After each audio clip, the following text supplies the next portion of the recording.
From Hollywood, it's time now for Bob Bailey as... Johnny Dollar. This is Western Union, Mr. Dollar. Message for you from Baltimore, Maryland. Okay, go ahead. Received your air special regarding investigation of the Chesapeake matter. You've proved Frank Bowers of Denver is not John Reardon of Baltimore. Fingerprints don't lie, therefore logical to believe John Reardon really dead.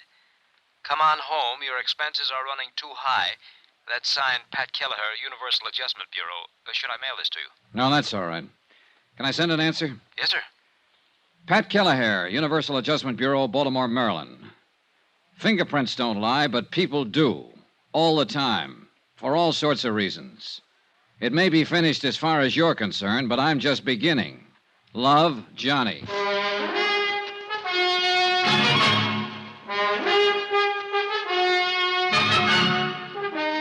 Tonight and every weekday night, Bob Bailey in the transcribed adventures of the man with the action-packed expense account, America's fabulous freelance insurance investigator... Yours truly, Johnny Dollar.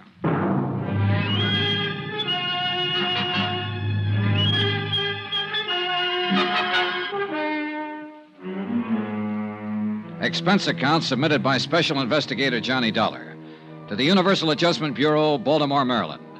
The following is an accounting of expenditures during my investigation of the Chesapeake fraud matter. I'd set out to prove that John Reardon had not died back in 1950 in a boat accident on Chesapeake Bay. To prove that he was still very much alive in the person of one Frank Bowers, currently living here in Denver, Colorado. Everything, all I could learn of the man's history, reports from his neighbors, friends, even his fingerprints, everything indicated he really was Frank Bowers. And yet, for some fool reason or other, I wasn't convinced. Expense account continued. Item 10, $63 for one overcoat. Denver can be a very cold city when the wind comes in from the north and it decides to snow. Almost as cold as the damp wind off Chesapeake Bay on a certain day back in 1950. Hi. Hiya, George. How's it going? Well, I watched Bauer's house from 6 last night till 2 this morning. He read a book last night in the living room. He made a phone call, and then he went to bed. And then I went home and went to bed. How many men have you got working? 2 others beside myself. We're keeping an eye on Bowers round the clock. I go on again at 6. Okay, good. I don't know why, Johnny. He isn't your guy, and you know it. Fingerprints proved it. We can watch him from now till doomsday, and nothing's going to change that. Oh, look, don't you start, Georgie. Huh? I got a wire from my home office this morning telling me to close it up and come on home. Why don't you close it up and come on home? I like to make dough. I'm in the private detective business, but I hate to see an old pal doing a lot of work on nothing. Why don't you shut up? Sure. We can go on like this forever, can't we, Johnny? Ah. Goodbye, Johnny. I walked around the streets of Denver trying to enjoy the sights. But mostly I wasn't enjoying anything. I was thinking about the whole case from beginning to end, and my only reason for hanging on and being stubborn about it was the fact that Frank Bowers had been too anxious to cooperate. Too anxious to help me prove so easily that he was not John Reardon. And then something else happened. He got anxious once more. Yeah? Mr. Dollar, this is Frank Bowers. Oh, hello. You didn't tell me where you were stopping. Phoned everywhere in town. Wondered how you made out. Made out? Yeah, with my fingerprints. Oh, yeah. Well, they don't match at all. Oh, then I'm not your man. Guess not, Mr. Bowers. Well, I was just curious. Didn't hear from you after you took the sample of my prints. Well, that was pretty nice of you to help me out. How can I thank you? Well, you could buy me a drink if you want to. Hey, you're on. All right, meet you at 6 at the Ship's Tavern. It was the voice of a confident man again. An overconfident man. The kind who sandbags in a poker game, who knows about a boat ride and a horse race. And so help me, I knew I was right about him. Expense account, item 11, $14, booze.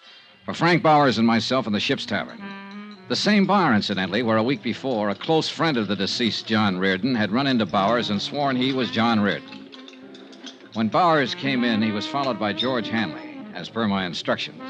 I saw George pick a stool at the far end of the bar. Well, I suppose you'll be packing up and leaving the old Mile High City pretty quick now, huh? Did I say that, Frank? No, but I just suppose it. You will, won't you? Oh, I haven't decided yet. What do you think I should do? Huh? I said, what do you think I should do? You kidding me? Well, maybe I'm just kidding myself. But you don't seem like the kind of fella you should be, somehow. No, I don't, huh? No. Now, you were too nice about answering questions when I came out to your house the other day. Too nice about letting me fingerprint you so I could compare the samples with John Reardon's prints. Too nice about calling up and asking how it all came out. Came out bad, thank you. I'm a pretty nice fella. Yeah, that's what the book says. What book? I had a private detective friend make one up on you before I even got here. Friends, enemies, money, and whatnot. All very nice. Of course it is. You know what your trouble is, Dolly? You don't trust anybody. I'm a nice fella, and you don't trust me. You don't believe what you see. I believe the fingerprints don't match, if that's what you mean. You're the bird I don't believe. Hey, should I get sore? If you want to. I'm not gonna. You know why? Because I'm a nice fella. Sure you are. But you ought to get mad when a man calls you a liar. Oh, you didn't call me a liar. I meant to. You're a liar. You know what? I'm not a nice fella all the time. I'd kind of like to hit you in the face or something right now. You're needling me. Am I? Uh-huh. I think I better call up a girl I know, see what she's doing for dinner. Well, see if she's got a friend. No, you're too nasty, friend. You sit tight. Order me a drink. I'll be back in a jiffy. He's a little drunk. Sure he is, George. He's also worried. Any particular reason for getting him that way, Johnny? Yes, he's using the booth in the lobby. Scoot out there and see if you can get a line on who he might be calling. Right. A long 10 minutes later, Frank Bowers came back to the bar. He was weaving a little when he got on the stool next to me. George Hanley followed him back inside and took his place at the end of the bar again. She's busy. Took her a long time to tell you that. She's a girl who takes a long time with everything. Oh, what's her name? Huh? What's her name? The girl you just called. Oh, Rita? Rita. Well, here's to Rita. Come on, drink up. You might have to eat with me. I don't want to drink to Rita, and I don't want to have dinner with you. What do you think of that? Huh? I thought you were a nice fella. Remember? God blazes. Hold on. Hey! Johnny, you may have something with this bird at that. How come, George? That call he just made, long distance to Baltimore. I got that much. He said he'd never been there, didn't know anyone there. Keep an eye on us, Georgie. You betcha, pal.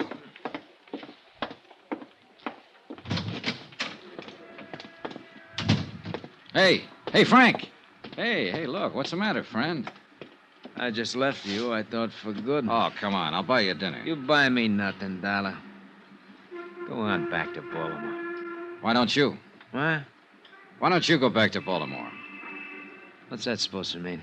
Just what it means. Well? Maybe we better talk some more. Fine. My car's in the lot here. Okay.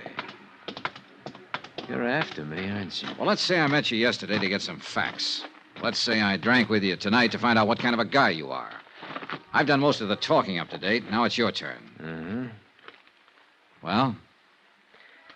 I don't know whether I got anything to say to you. Oh, make up your mind, will you? Look, suppose I were John Reardon. I'm not. But suppose I were. I can't tell you what a court would do about an insurance fraud. No, you're just a clumsy ox stumbling around for some answers and you haven't got any yet. Get out of my way. Wait a minute.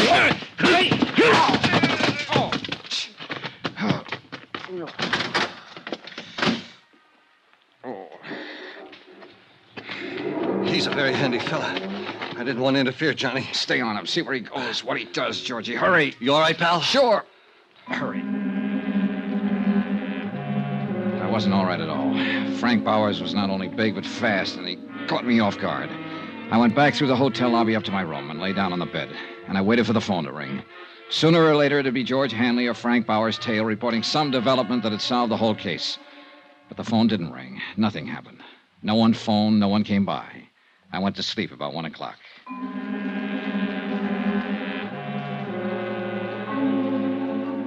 The next morning, George Hanley called and asked me how I was feeling after the punching session in the parking lot. He reported that Frank Bowers had jumped in his car, driven straight home, and gone straight to bed.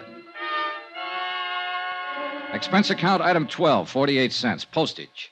Cost of mailing a sample of Bowers' fingerprints to Washington, D.C. At 8 o'clock that night, I had another phone call. Hi, baby. This is George Hanley. How do you feel? Okay, what's up, Georgie? I'm still keeping my eye on Frank Bowers. He's nervous, all right. Been staying in the house all day. I can see him walking back and forth in the living room. He must have smoked a package of cigarettes every hour. Uh-huh. Has he used the phone? Yeah. Looks like long-distance stuff again. You know, place the call, hang up, then wait for the operator to call back. Possibly Baltimore again. Possible. How about it? I'm thinking. Where are you? Right across the street from his house. Be right out. The heater in my rented car wasn't working that night. I remember that part very well. My feet and hands were numb with the 10 below weather when I flicked off the lights and pulled up alongside George Hanley, stationed across the street from Frank Bowers' home. It's some weather. Yeah. How's Bauer doing? I think he's got a visitor with him now, Johnny. Must have showed up while I was calling you. Big guy wrapped in an overcoat. I've seen him move around the room a couple of times. George, let's go in and shake him up. I'm tired of all this. You think he's reared? I don't know, but I want to wind it up one way or the other. Okay. Want to wait for his friend to leave? Nope.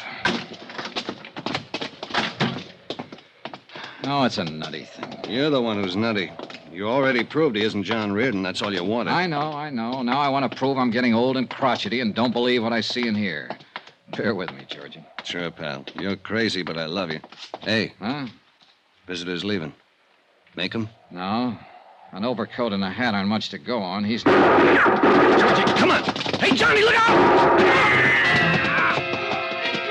Before I went down, the gun of the man in the overcoat had gone off a couple more times.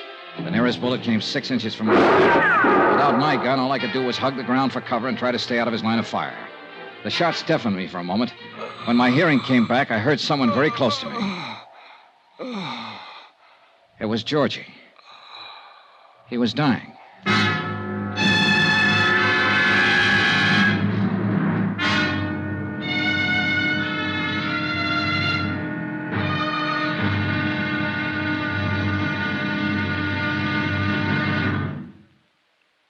There'll be another exciting episode in our story of the Chesapeake fraud matter tomorrow. Tomorrow, proof that an insurance case is one thing, murder of a pal is something else. Tomorrow, the wind-up. Join us, won't you? Yours truly, Johnny Dollar.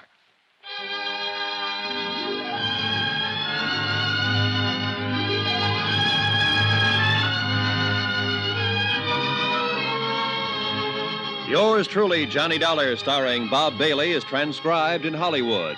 Written by John Dawson, it is produced and directed by Jack Johnstone.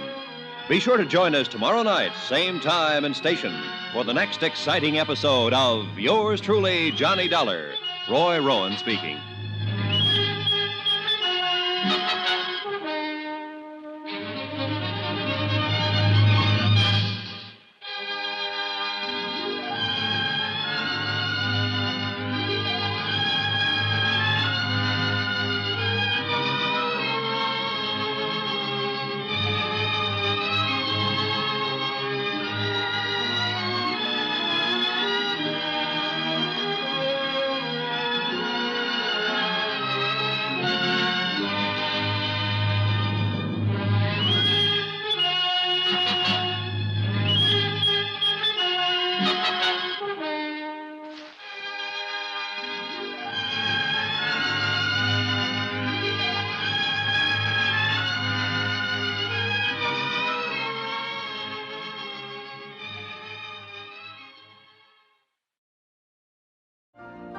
You've been listening to the OTR Gold Network. Find more classic radio at otrgold.com.